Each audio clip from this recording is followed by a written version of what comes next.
Yo, what's going on, guys? Mush back at it with another video, here to go over a pretty interesting note that Steam is doing and a new change that they've made, pretty much telling you that any game you buy, you ain't owning it, you are buying a digital license, which if you know how these things work, that should have been apparent to you, but they are getting ahead of a law that is going into force next year. Steam is now telling gamers right off the top that you are not buying any game that you purchase, rather you are buying a license that grants you access to the digital product.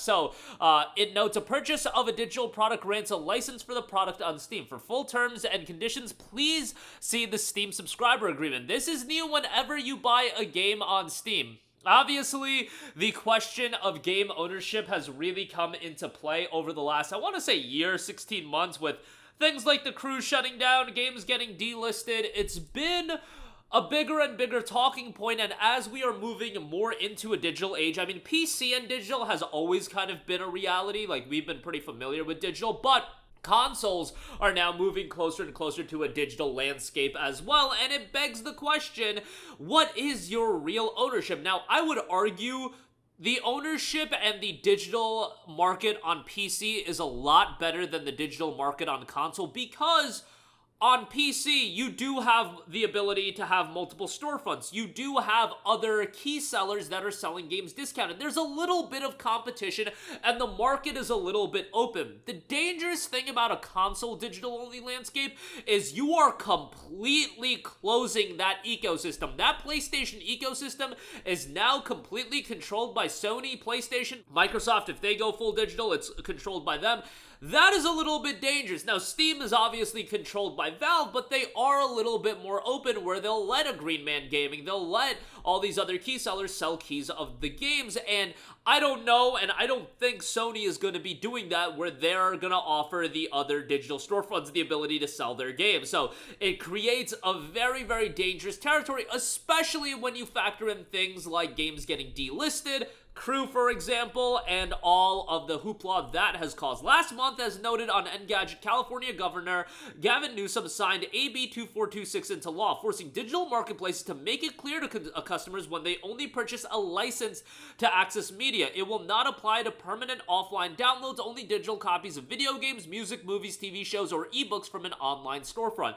There is a lot of discussion in terms of the longevity and the future of the digital landscape. Particularly, guys, we are really the first generation that is entering into this all-digital world, or, you know, you own so many things, quote-unquote own, and I should probably use different verbiage, but you get the idea.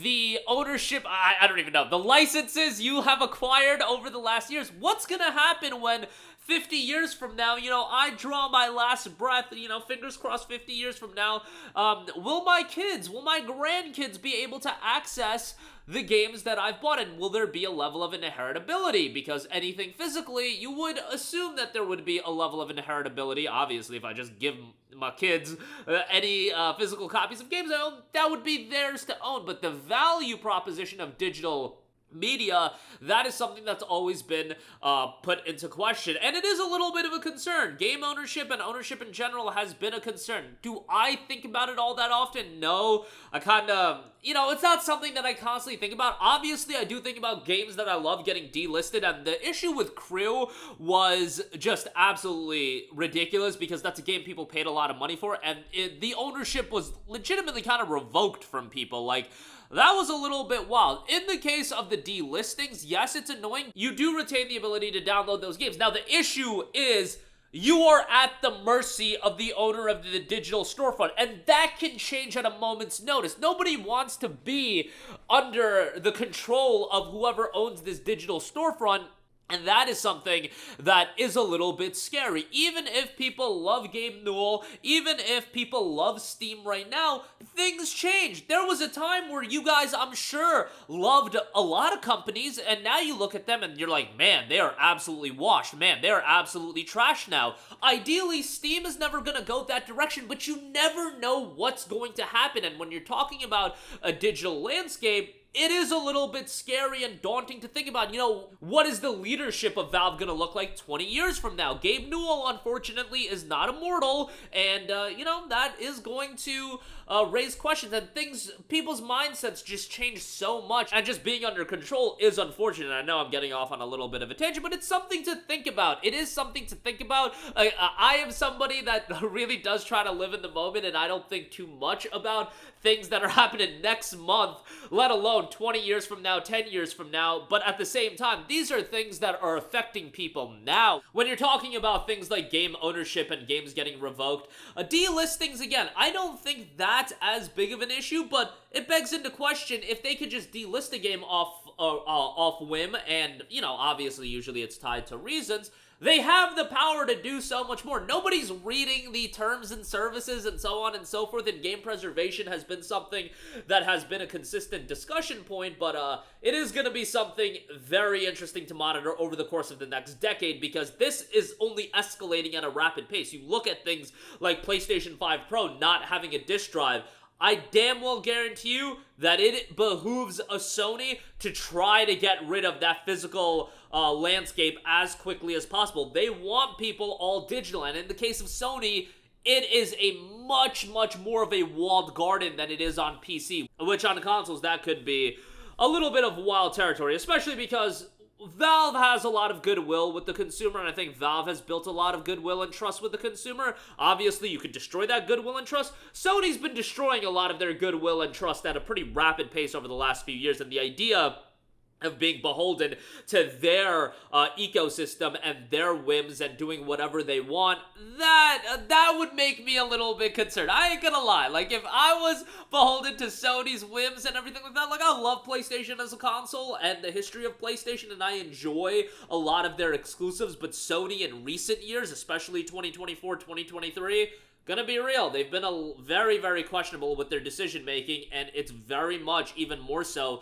not about being consumer friendly. It's about making as much money as possible. And when you're talking about entering an ecosystem like that, where you are totally under their control, so to speak, in that ecosystem as far as what they do, that could be a little bit concerning. That's all I'm offering to you guys. But it's a very, very slight change, but it makes all the difference in the world as far as game ownership is concerned. So I'm interested to hear what you guys think and what your thought process is going forward. I mean, on PC, this has always been the case. I feel like most of us knew this, that we were always just buying licenses to play games, and that's the case on consoles as well. Even the disc, you know, the crew, as far as the disc goes, the physical media disc, that's worthless as well. That may as well be a coaster. What are you going to do with that? They shut down the online servers. You can't do anything with that as far as that's concerned.